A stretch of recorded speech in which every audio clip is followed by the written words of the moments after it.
Hello बच्चों, कैसे हो आप लोग। उम्मीद करता हूँ मस्त जबरदस्त चकाचक बिंदास झक्कास। मैं सर्वजीत कमर एडवर्ड के ऑनलाइन प्लेटफॉर्म पे आप सभी का स्वागत करता हूँ। जैसे कि हम लोग जेएनवीएसटी के लिए प्रैक्टिस सेट सॉल्व कर रहे थे और प्रैक्टिस सेट सॉल्व करते करते इसी क्रम में आज हम 10वें नंबर सेट पे पहुंच चुके हैं। तो आज 10वां सेट हम लोग देखने चल रहे हैं। ठीक है, तो इसके पहले 9 सेट हमने ऑलरेडी आपको सॉल्व करवा दिया है। जो अगर आपने अभी तक नहीं देखा है तो उनको आप जरूर देख लें। अगर आपको नहीं मिलता तो ऊपर कार्ड पे क्लिक करेंगे, आपको मिल जाएगा वीडियो। अन्यथा अगर आप वहां भी नहीं पाते हैं तो आप हमारे चैनल को आप विजिट कीजिए, वहां पे आपको प्लेलिस्ट में मैथ प्रैक्टिस सेट लिखा है और वहां पे सारे लिस्ट में वीडियोस पड़े हुए हैं सीरियल वाइज। आप एक एक वीडियोस को देख डालिए, बहुत सारी चीजें आपको सीखने को मिलेंगी और बहुत सारी चीजें आपको केवल देखते देखते ही तैयार हो जाएंगी। ठीक है, चलिए आगे बढ़ते हैं। आगे बढ़ने के पहले ये चीज आपका काम है, लाइक सब्सक्राइब और शेयर करना। इसको करने से आप पीछे मत हटिए। बिना समय गंवाए हम आ गए अपने पहले प्रश्न की तरफ। पहला क्वेश्चन आपकी स्क्रीन पे है, ध्यान से देखते हैं क्वेश्चन क्या कह रहा है भाई। चार क्रमागत सम संख्याओं का औसत 27 है। चार क्रमागत सम संख्याओं का औसत 27 है। इनमें से सबसे बड़ी संख्या क्या होगी? सबसे बड़ी संख्या क्या होगी? अच्छा, इसके पहले के प्रैक्टिस सेट में हमने जो भी क्वेश्चन सॉल्व किए इस टाइप के औसत वाले, उसमें हम यहाँ पे लगभग विषम संख्याओं में रखते थे, है ना। विषम संख्याओं में रखते थे तो जैसे 5, अगर हम 5 संख्याएं रखते थे तो 3, 4 और 5 हो जाती थी, ऐसे करके। ठीक है, और इस तरीके से हमें पता होता था क्या कि जो औसत होती है वो बीच वाली संख्या होती है, हमने आपको बताया हुआ था। ठीक है, परंतु अभी तो यहाँ पे ऐसा कुछ नहीं है, अभी तो सारी चीजें बदल गई हैं। अभी क्या हो गया है, क्वेश्चन के अकॉर्डिंग अगर हम देखा जाए, अकॉर्डिंग टू द क्वेश्चन, अब कितना हो गया है, 4 संख्याओं की बात ही केवल की जा रही है। ओनली वी हैव 4 नंबर्स, केवल हमारे पास 4 संख्याएं ही हैं। और इन चारों संख्याओं का औसत क्या होता है? इन चारों संख्याओं का औसत क्या है आपको दिया हुआ है, 27 है। अच्छा, औसत क्या होता है? लगभग बीच वाली संख्या ही औसत होती है। जब भी कभी क्रमागत संख्याओं की बात की जाती है बीच वाली संख्या ही औसत होती है। ठीक है, यहाँ पे औसत हमारा 27 आएगा। अच्छा ठीक है, 27 हमारा औसत आ रहा है तो इधर भी कोई नंबर होगा, इधर भी कोई नंबर होगा, इधर भी नंबर होगा, इधर भी नंबर होगा। ठीक है, अच्छा देखो यहाँ पे ध्यान से बात अगर समझे तो क्रमागत सम संख्याओं की बात की जा रही है। सम संख्याएं क्या होती है? वो संख्या जो 2 से विभाज्य हो जाती है भाई। तो ठीक है, 27 के पहले विभाज्य होने वाली संख्या कौन सी होगी? 26 होगी। 26 के पहले विभाज्य होने वाली संख्या कौन सी होगी? 24 होगी। अच्छा ठीक है, आगे बढ़ते हैं। 27 से ज्यादा बड़ी विभाज्य होने वाली संख्या कौन सी है? 28 है। उससे बड़ी क्या है? 30 होगी। ठीक है, आपको बड़ी संख्या ज्ञात करना है तो बड़ी संख्या आप क्या हो जाएगा? उत्तर 30 हो जाएगा। ठीक है, बात समझ में आ रही है। ये तो होता है जो तरीका आपको मैं बताता हूँ पेपर में करने वाला। बाकी मैं वो आपको वाला तरीका भी बता देता हूँ जो आप, अगर मान लीजिए आप ऐसे ऑप्शन से या इस तरीके से नहीं करना चाहते हैं, आप वो पुराना वाला घिसा पिटा वाला तरीका अगर अपनाना चाहते हैं तो वाला तरीका भी मैं आपको बता देता हूँ उसको कैसे करना है। जो फार्मूला वाला तरीका होता है, फार्मूला वाला तरीका क्या होता है भाई? आपको पता होगा, दिए हुए पदों का योग बटे पदों की कुल संख्या, ये होता है औसत का फार्मूला। पदों का योग बटे पदों की कुल संख्या, फार्मूला क्या होता है? पदों का योग, पदों का योग बटे पदों की कुल संख्या, ये औसत का फार्मूला होता है। किसका? औसत का फार्मूला होता है। औसत का फार्मूला होता है। किसका फार्मूला होता है भाई? औसत का फार्मूला होता है। इसको आपको क्या रखना है? ध्यान रखना है। औसत का फार्मूला क्या होता है? पदों का योग बटे पदों की संख्या। ठीक है, इस पे भी लगा सकते हैं हम लोग। पदों का योग कितना दिया हुआ है भाई? अब ध्यान दो, यहाँ पे हमें औसत दिया हुआ है। क्वेश्चन के अकॉर्डिंग हमें क्या मिला हुआ है? यहाँ पे औसत मिला हुआ। औसत में क्या है? 27 दिया हुआ है। पदों का योग हमें निकालना है।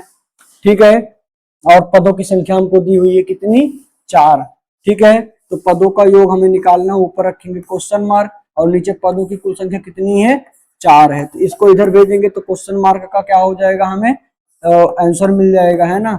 चलो क्वेश्चन मार्क को इधर रखते हैं, बाकी संख्याओं को उधर भेज दिए। इधर पहले 27 पहले से था, इधर 4 भाग में था, उधर जाएगा गुणा में आएगा। तो 27 गुणे 4 कितना हो जाएगा भाई? 27 गुणे 4 कितना हो जाएगा? जल्दी से गुणा करके बताओ। 7 चौक 28, 4 सते 28 का 8 हासिल कितना आया 2, ठीक है, 4 दूनी 8 2 10, 108 हो जाएगा। 108 चारों संख्याओं का योग होगा। अब हमें बड़ी संख्या ज्ञात करनी है। 108 क्या होगा, चारों संख्याओं का योग आ गया। हमें क्या निकालनी थी, बड़ी संख्या निकालनी थी। हमें क्या निकालना था, बड़ी संख्या निकालना था, है ना। तो ये बहुत ही लंबा प्रोसेस हो जा रहा है, देख रहे हैं, कॉम्प्लिकेटेड हो जा रहा है। तो इस वजह से आपको जो मैंने पहले तरीका बताया वही तरीका आपको पकड़ना हो, सबसे आसान तरीका होता है, ठीक है, सबसे आसान तरीका होता है, सबसे क्या होता है वो सुपर और आसान तरीका होता है, ठीक है। तो ये 108 आ गया, ठीक है। अब क्या करेंगे, हमें बड़ी संख्या निकालनी है भाई, बड़ी संख्या निकालनी है। तो हमें जो है ये जो 4 क्रमागत सम संख्याएं हैं, आपको वो चारों क्रमागत सम संख्याओं तक जाना होगा। 4 क्रमागत सम संख्याएं अब आप कैसे निकालोगे, अब तो आप आके फंस गए, फिर से आपको वही फिर काम करना पड़ेगा, है ना। तो वही काम करना पड़ेगा जो मैंने आपको पहले बता दिया था, ठीक है। वही तरीका आपको अपनाना है। ये तरीका आपका लंबा पड़ जाएगा और इसको करने से कोई फायदा नहीं। इसको करने से जो बच्चा इसको करेगा वो एग्जाम को निकाल भी नहीं पाएगा, ठीक है। तो पहला क्वेश्चन मैंने आपको जो बताया था, पहला तरीका, वही तरीका सबसे सुपर और शानदार तरीका। चलिए अगला क्वेश्चन आपकी स्क्रीन पे दिख रहा होगा आपको। क्वेश्चन को ध्यान से देखिए। क्वेश्चन क्या कह रहा है भाई, ध्यान से पढ़ेंगे। एक परीक्षा में पास होने के लिए 36% अंकों की आवश्यकता है। कितने परसेंट अंक की आवश्यकता है, 36%, ठीक है, पास होने के लिए। फिर एक छात्र 110 अंक पाता है, ठीक है, और वह 34 अंकों से फेल हो जाता है। फेल पास वाले प्रश्न है ये भाई, फेल पास वाले प्रश्न है। फेल पास वाले प्रश्न को करने का मैंने आपको एक तरीका बताया था। कौन सा बताया था, जल्दी से बताएंगे, कौन सा तरीका बताया था भाई आपको, नंबर लाइन वाला। ऐसे एक लाइन बना देनी है, ठीक है, ऐसे एक लाइन खींच देनी है भाई। एक लाइन ऐसे क्या करना है, खींच देना है। खींचने के बाद क्या करेंगे, इधर लिखेंगे क्या, इधर क्या लिखेंगे, जल्दी से बताओ भाई, क्या लिखेंगे इधर, 0%। इधर क्या लिखेंगे, 100%। बात समझ में आ रही है। पास होने के लिए कितने प्रतिशत अंक चाहिए, 36%। ये बात समझ में आ रही है। इतनी बातें तो सबको समझ में आ रही होंगी कि ये बातें कैसे कैसे किया मैं, इसमें मैं कुछ किया नहीं हूं, कोई गणित नहीं लगाया हूं। आपको भी नहीं लगाना है, केवल क्वेश्चन में जो बात कही गई वही उतना लिखा हूं। क्या कह रहे हैं, परीक्षा में पास होने के लिए 36% अंकों की आवश्यकता है, ठीक है। देखो कोई भी परीक्षा होती है तो परीक्षा में 0% होता है, 100% मैक्सिमम होता है, 0% मिनिमम होता है। पासिंग मार्क एक निर्धारित होता है जो कि 36% इस परीक्षा में निर्धारित किया गया पास होने के लिए, ठीक है। अब ध्यान दो, एक छात्र है जो परीक्षा देता है, परंतु वह क्या करता है, 110 अंक ही हासिल कर पाता है और उसको 34 नंबर और मिल गए होते तो वो परीक्षा को क्या कर जाता, पास कर जाता। लेकिन वो क्या है, वो इधर ही रह गया, फेल हो गया है, ठीक है। तो आपसे क्या पूछ रहा है, आपसे क्या पूछ रहा है भाई, आपसे क्या पूछ रहा है, टोटल मार्क्स पूछ रहा है। आपसे क्या पूछ रहा है, पूर्णांक बताइए, है ना। आपसे क्या पूछ रहा है कि पूर्णांक बताइए। पूर्णांक आपको ज्ञात करना है कि पूर्णांक क्या है परीक्षा का। पूर्णांक आपका क्या होता है, 100% होता है, ठीक है। अभी ध्यान दो, अगर इसको पास करवाने के लिए 34 नंबर और देंगे तो इसको कितना नंबर मिल जाएगा, 144 नंबर मिल जाएगा और ये क्या हो जाएगा, पासिंग मार्क पा जाएगा। इसका क्या मतलब हुआ, 36% बराबर 84 के। 36% बराबर किसके भाई, 36% बराबर 84, सॉरी 36% बराबर 144 मार्क्स। कितने के, 144 नंबर के। ध्यान दो, 110 पाया था, जब इसको हम 34 और दिए तब ये पास हुआ जाकर के। इसका मतलब कितना नंबर पाया है ये, परसेंट में 36% पाया ना, तभी तो पास हुआ है। नहीं तो पास कैसे होता अगर 36% से कम पाता तो 36% नंबर मतलब जो है पा गया है। अब ध्यान दो, 36% बराबर 144 नंबर पा गया तो आपको 1% का मान यहां से निकालना है। कैसे निकलेगा, 144/36 करना पड़ेगा, ठीक है। अच्छा आपको क्या निकालना था, आपको क्या चाहिए, पूर्णांक चाहिए। आपको क्या चाहिए, पूर्णांक चाहिए। पूर्णांक कितना है भाई, 100% है। 100% निकालने के लिए क्या करेंगे, 100 से इधर गुणा और 100 से इधर गुणा, ठीक है। 100 से गुणा करेंगे तो ये क्या बन जाएगा आपका 100%। 100% बराबर क्या बनेगा आपका 144 गुणे 100 बटे 36। इसको सॉल्व कर लेते हैं, हल करते हैं भाई। पहाड़ा आपको आता होगा, 18 का आता होगा, 12 का आता होगा। अच्छा ये चीज देखो ध्यान से, आप अगर ध्यान से देखोगे तो आपको समझ में आ रहा होगा कि 12 का स्क्वायर है, ठीक है, ये 36 है, ठीक है। अच्छा ये भी 12 से कट जाएगा, 12 3 36 स्क्वायर है तो ये भी कट जाएगा, तो हम 12 से काटते हैं। 12 3 36, 12 बराबर में 144, 3 आया, 3 से काटो, 3 चौक 12, क्या बचा 4 गुणे 100 बच रहा है, तो यहाँ क्या आ जाएगा भाई 4 गुणे 100 आ जाएगा। बात समझ में आ रही होगी आपको, बात समझ में मेरी आ रही होगी, नहीं आ रही है तो कोई बात नहीं, आओ इसको कलर चेंज कर लेते हैं जिससे कि आपको क्लियरिटी रहे, कंफ्यूजन ना हो। इधर देखो जो जो बचा था, क्या बचा था 4 बचा था, और इधर क्या बचा था 100 बचा था, 4 गुणे 100 100% बराबर क्या आ गया आपका 400 नंबर आ गया। बात समझ में आई, यही आपका क्या है correct answer. Option number B आपको दिख रहा होगा कि करेक्ट आंसर दिया हुआ है ऑप्शन नंबर बी में। क्लियर हुई बात, किसी को कोई कंफ्यूजन हो तो बता सकता है, कोई चीज ना समझ में आई हो तो कमेंट बॉक्स में आप पूछ सकते हैं, ठीक है। चलिए आसान सा प्रश्न था, इसमें कोई पहाड़ जैसा काम नहीं करना था, कुछ ढकेलना नहीं था, ठीक है, एकदम आसानी से हमें लगता है सबको समझ में आ गया होगा, कोई दिक्कत नहीं है। चलिए चलते हैं अगले प्रश्न की तरफ, बेझिझक बिना समय गंवाए हुए, ठीक है। अगला क्वेश्चन आपकी स्क्रीन पे आपको दिख रहा होगा, फटाक से आंसर बताइए इसका भाई, क्या उत्तर है जल्दी से बताइए। क्वेश्चन आपको दिख रहा है, क्वेश्चन पढ़ते हैं। A shopkeeper bought a radio for 600 and spent 100 rupees on repair. He sells it for 840. और क्वेश्चन क्या पूछ रहा है, फाइंड हिज प्रॉफिट परसेंट। क्या कह रहा है, आपको लाभ प्रतिशत ज्ञात करना है। कह रहा है कि एक दुकानदार ने एक रेडियो को खरीदा, रेडियो को कितने में खरीदा 600 रुपए में खरीदा, और उसको बनवाने के लिए क्या किया 100 रुपए खर्च किया है, ठीक है, मरम्मत पे, ठीक है। और उसके बाद क्या कह रहा है, यदि वह 840 रुपए में बेचता है तो उसका लाभ प्रतिशत क्या है। आपको यही बताना है भाई, एकदम सिंपल सा है। देखो भाई 600 रुपए खर्च किया था पहले, 100 रुपए इसको बनवाने में खर्च किया, टोटल खर्चा इसका कितना हो गया, इसका खर्चा कितने रुपए का आ गया भाई 600 प्लस 100 बराबर कितने रुपए का 700 रुपए का खर्चा आ गया है, ठीक है। इसमें कोई गणित गुणा भाग नहीं करना है, ठीक है, कोई गुणा भाग नहीं करना है, बस 600 खर्च किया था खरीदने में, 100 रुपए बनवाने में खर्च किया था, कितना रुपए हो गए 700 रुपए खर्च किया है। भाई साहब ने 700 रुपए क्या किया खर्च किया।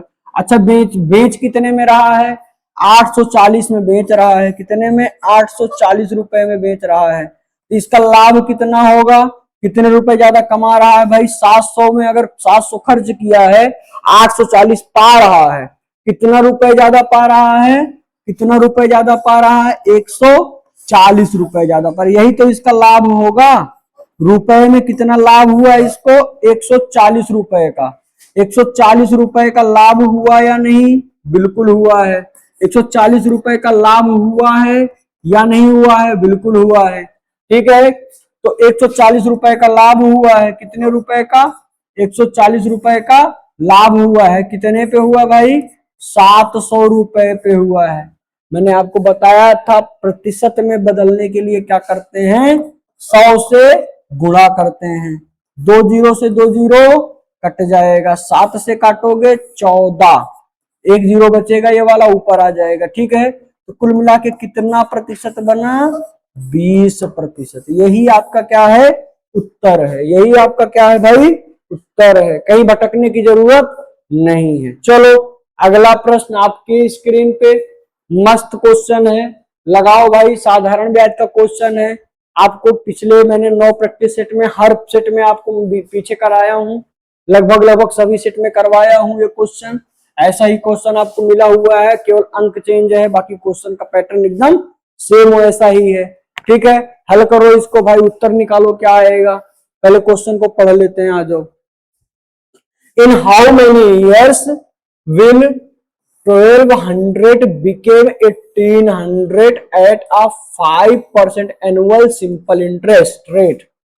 क्या कह रहा है, कितने वर्षों में, आपको क्या बताना, वर्षों की संख्या बतानी है, कितने वर्षों में 1200 रुपए का मूलधन 5% वार्षिक साधारण ब्याज की दर से 1800 रुपए हो जाएगा। क्या कह रहा है कि 1200 रुपए थे पहले, कितने रुपए थे, 1200 रुपए थे, ये क्या हो जा रहे हैं, 1800 रुपए बन जा रहे हैं।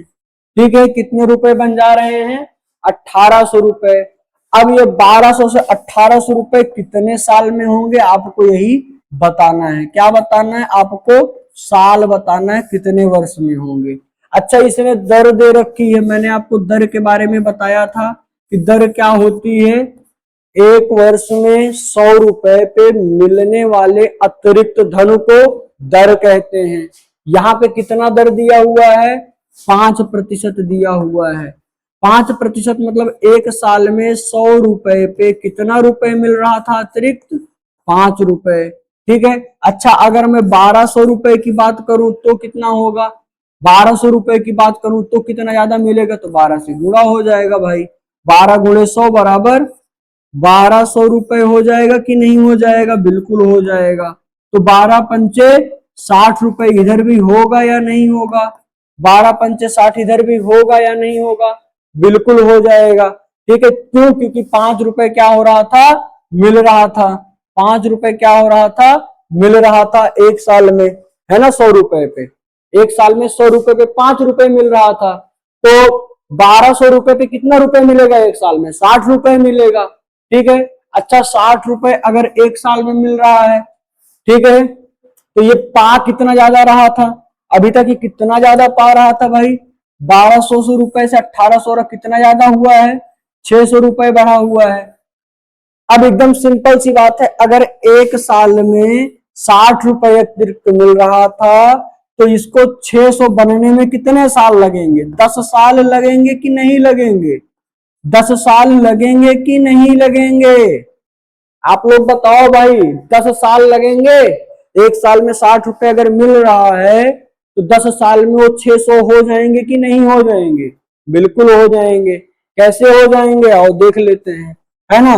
क्या करेंगे भाई, 60 को 10 से गुणा करेंगे तो कितना हो जाएगा, 600 रुपए हो जाएगा। ये बात सबको समझ में आ गई होगी मुझे लग रहा है, अगर नहीं आई है तो कोई बात नहीं। ठीक है, ये तरीका आपका सबसे अच्छा है पेपर में लगाने के लिए, ये समझने के लिए सबसे अच्छा तरीका है। बाकी अगर आप फार्मूला रटने वाले में से हैं तो फार्मूले का तरीका भी मैं आपको करवा दे रहा हूँ, फार्मूले का तरीका भी आपको करवा देता हूँ, कोई दिक्कत नहीं है, कोई दिक्कत नहीं है, फार्मूले वाला तरीका भी आप सीख जाओ।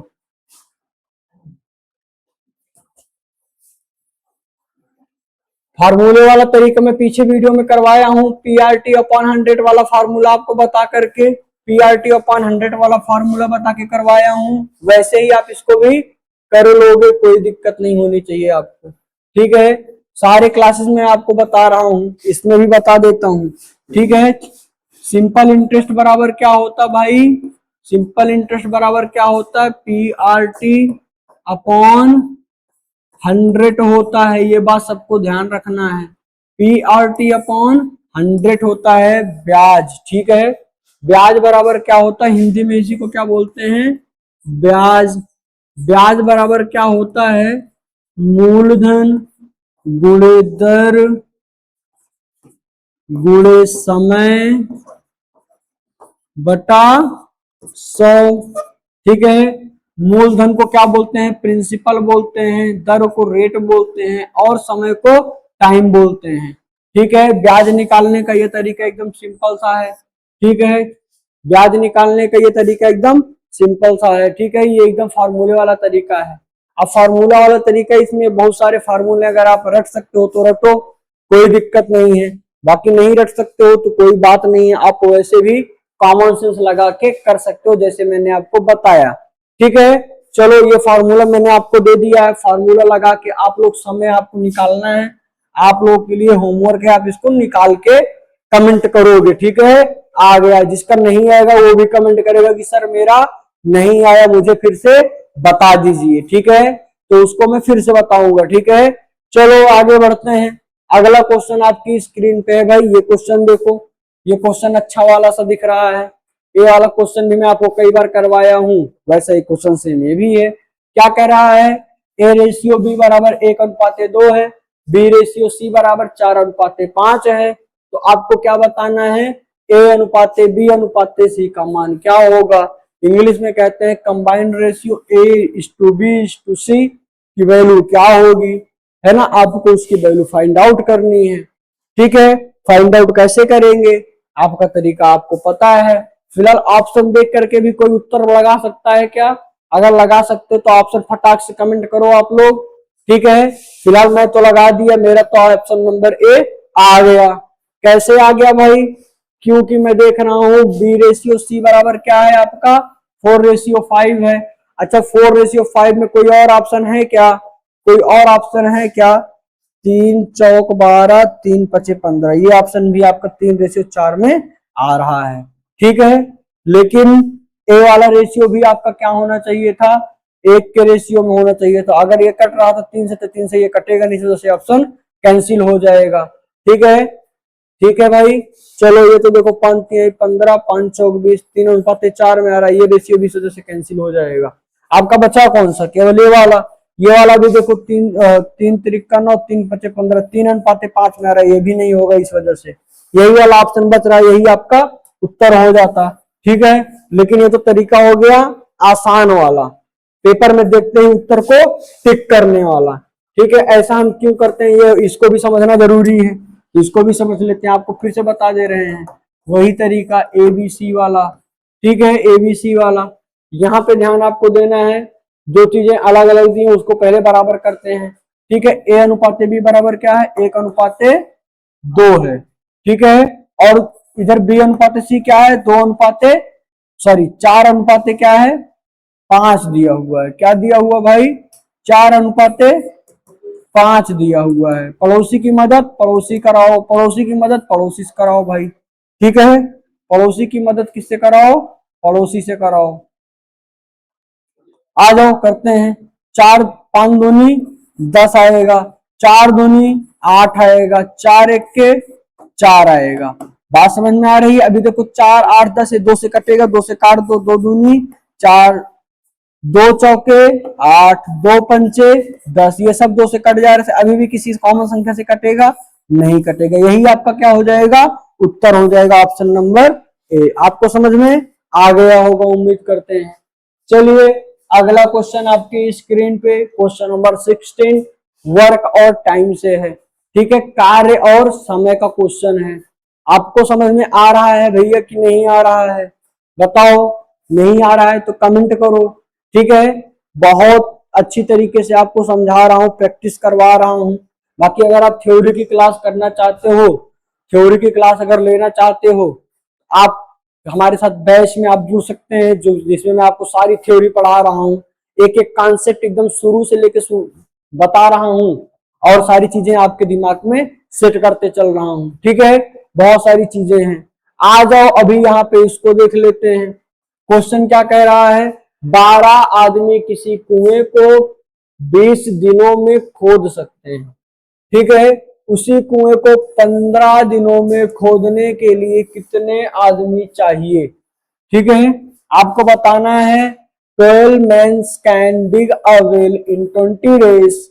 How many men are required to dig the same well in 15 days? कह रहा है कि एक कुएं को 12 आदमी अगर जो है 20 दिनों में खोद सकते हैं, तो उसी कुएं को अगर हमें 15 दिन में खोदवाना है, तो बताओ भाई कितने और आदमी मुझे लगाने पड़ेंगे, या कुल कितने आदमी उस कुएं को खोदें कि जिससे कुआं 15 दिन में ही खुद जाए।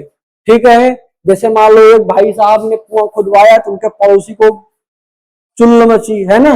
होता है ना कि होता है कि उसके यहाँ कुआं बन गया, मेरे यहाँ क्यों नहीं बना, है ना। होता है, पड़ोसी को जलन होती है, सब पड़ोसियों को होती है। तो वो कहेंगे उन्होंने 20 दिन में बनवाया था, मैं 15 दिन में बनवा दूंगा।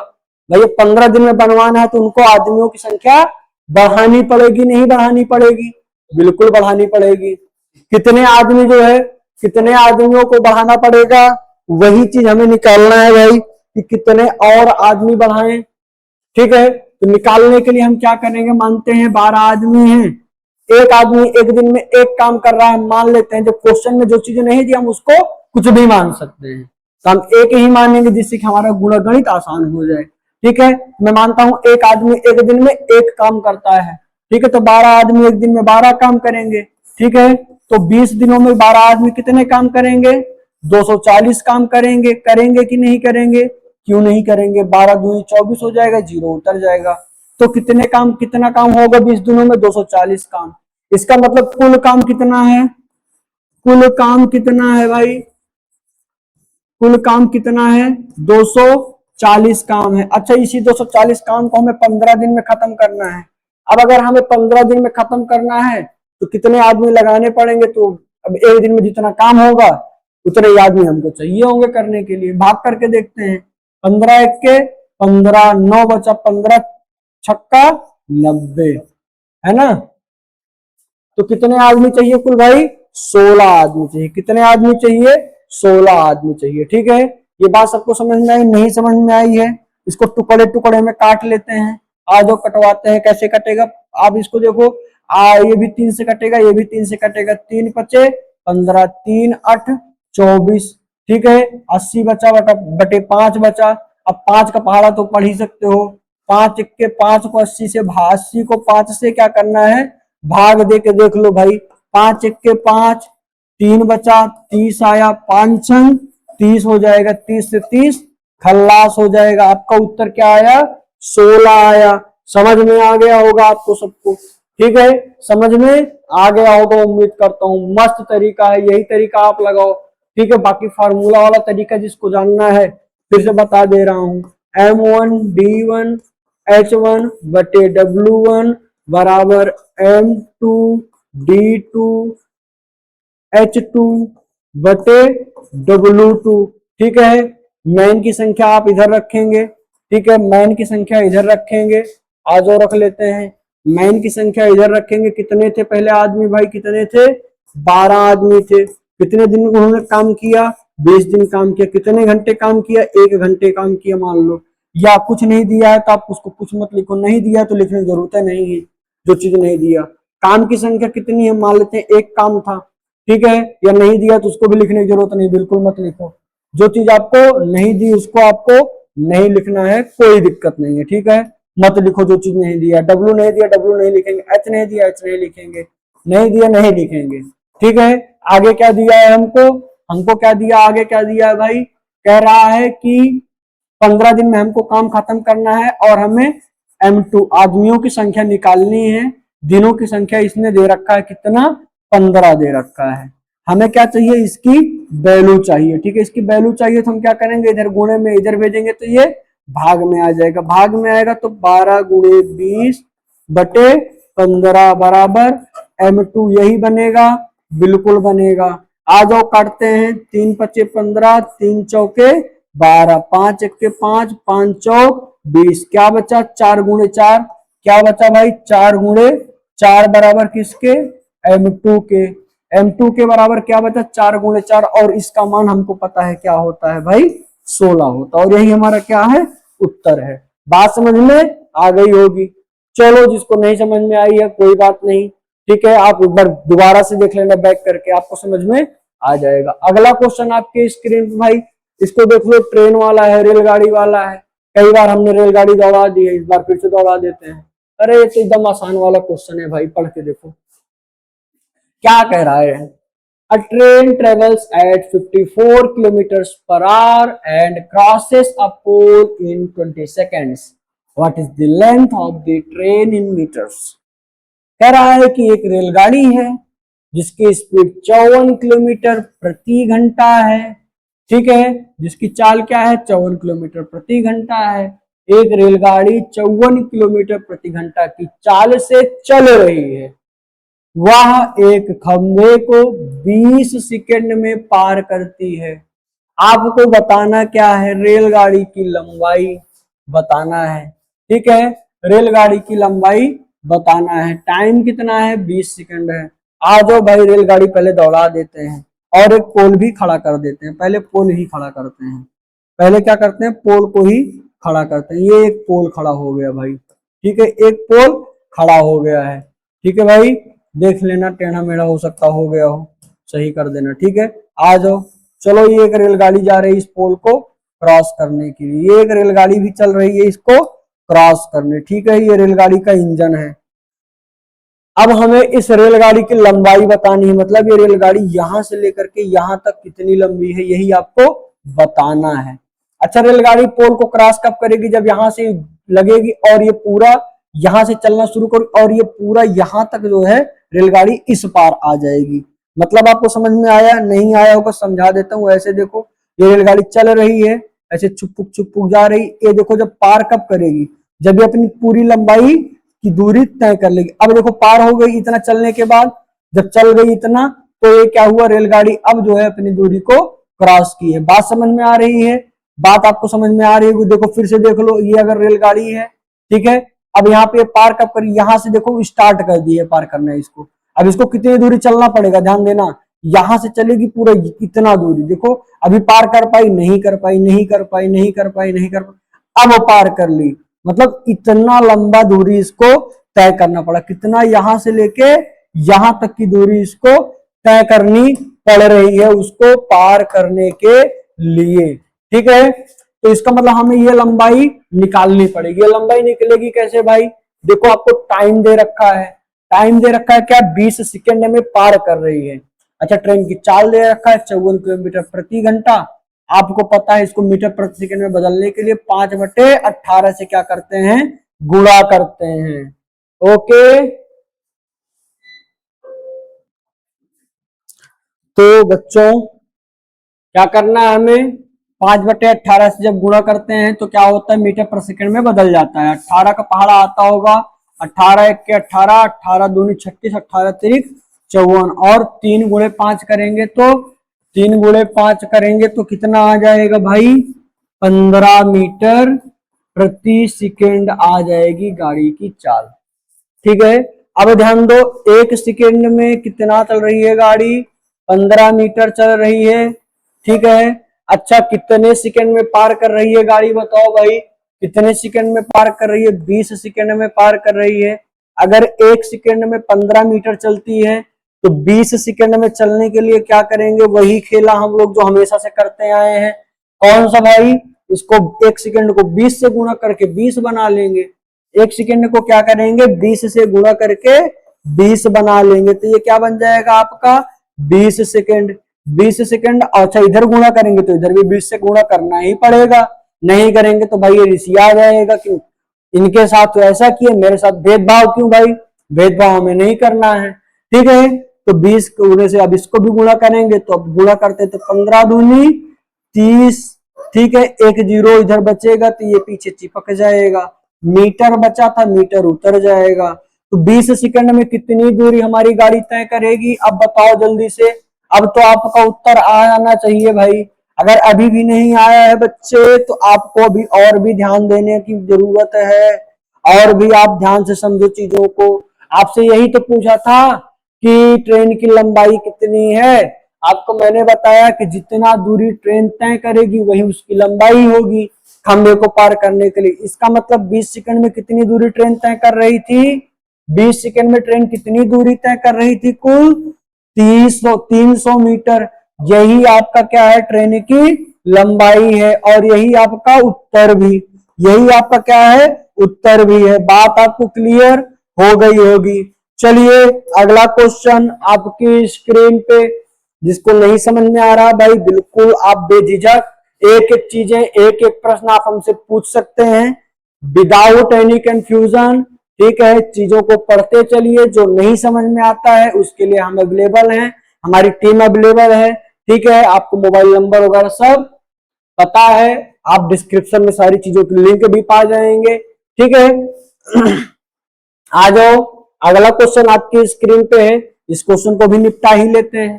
क्वेश्चन देखो अच्छा लग रहा है देखने में, क्या कह रहा है, एक वर्गाकार पार्क का परिमाप कितना है, कितना परिमाप है भाई इसका, 72 मीटर है।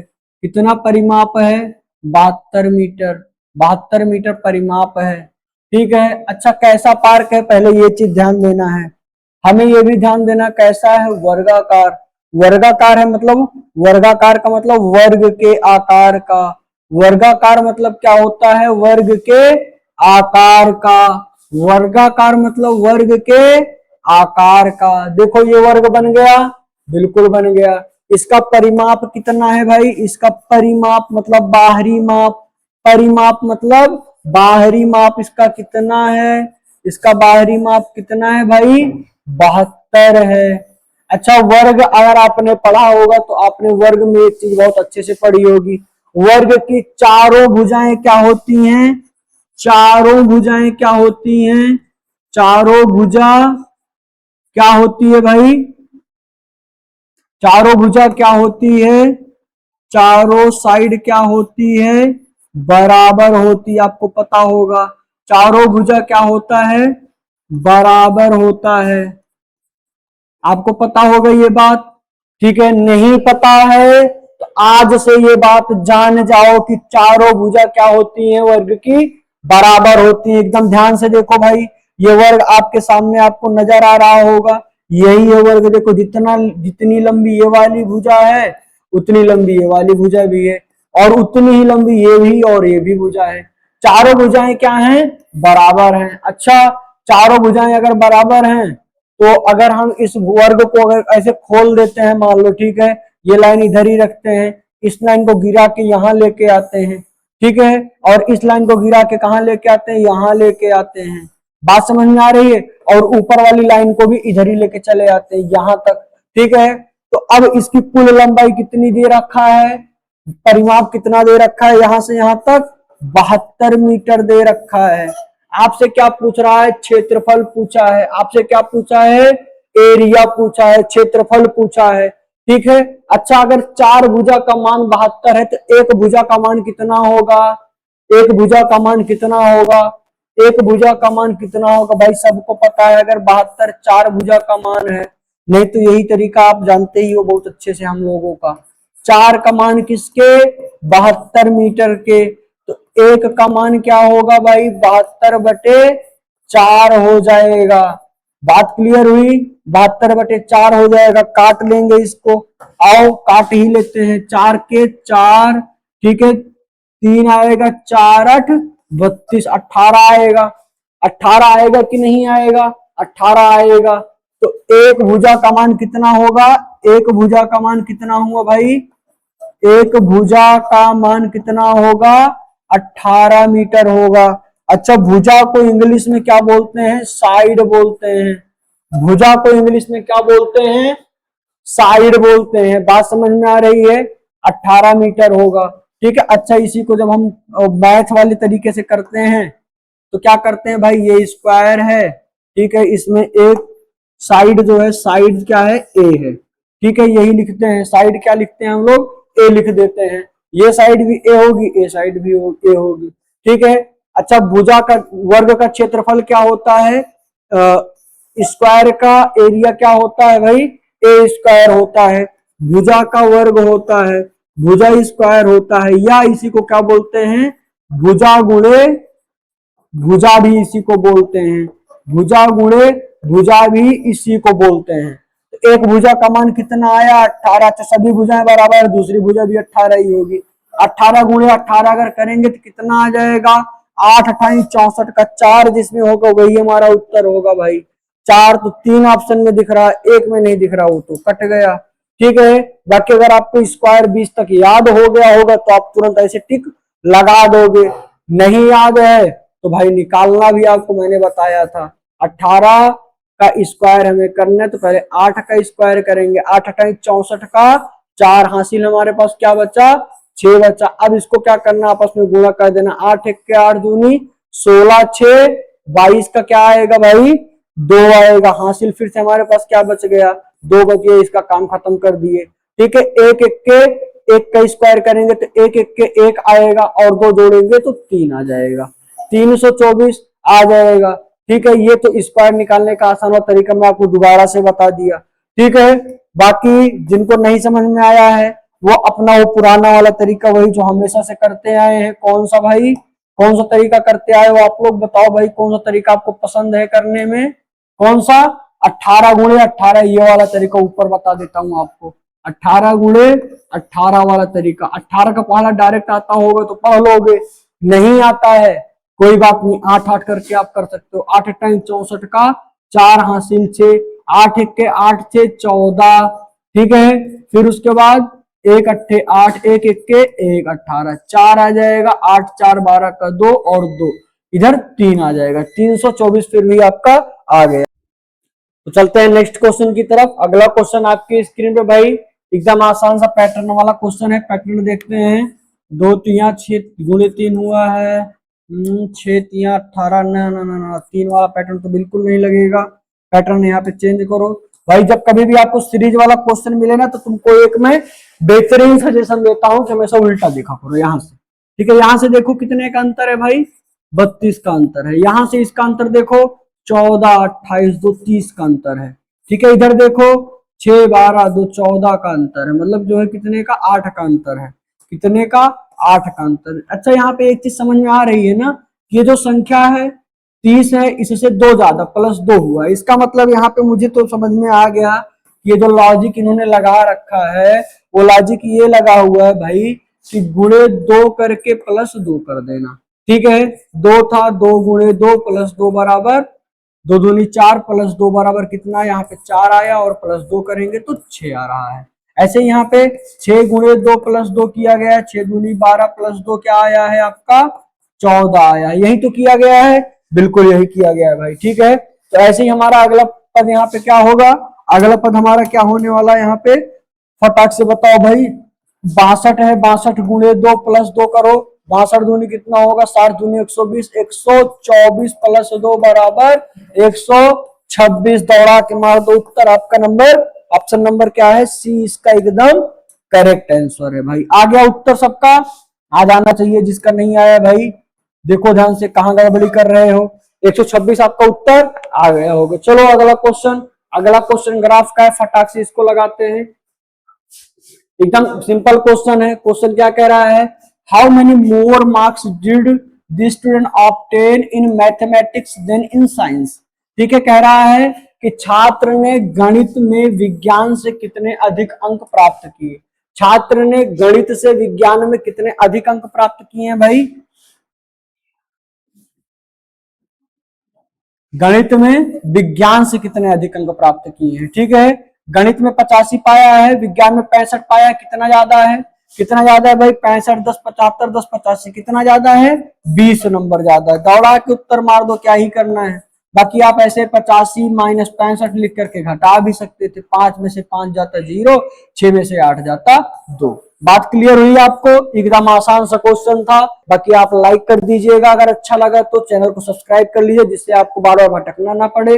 ठीक है, बेल आइकन को प्रेस करेंगे तो अपलोड होने वाली सारी वीडियोस आप तक आसानी से पहुंच जाएंगी। शेयर करके दोस्तों के साथ जरूर पढ़िए अगला। ठीक है, बाकी यहीं पे हम क्लास को समाप्त करते हैं। बहुत बहुत धन्यवाद, थैंक यू। उम्मीद करता हूं अच्छे से आप लोग पढ़ रहे होंगे, मन लगा के जबरदस्त तरीके से। Thank you, all the best.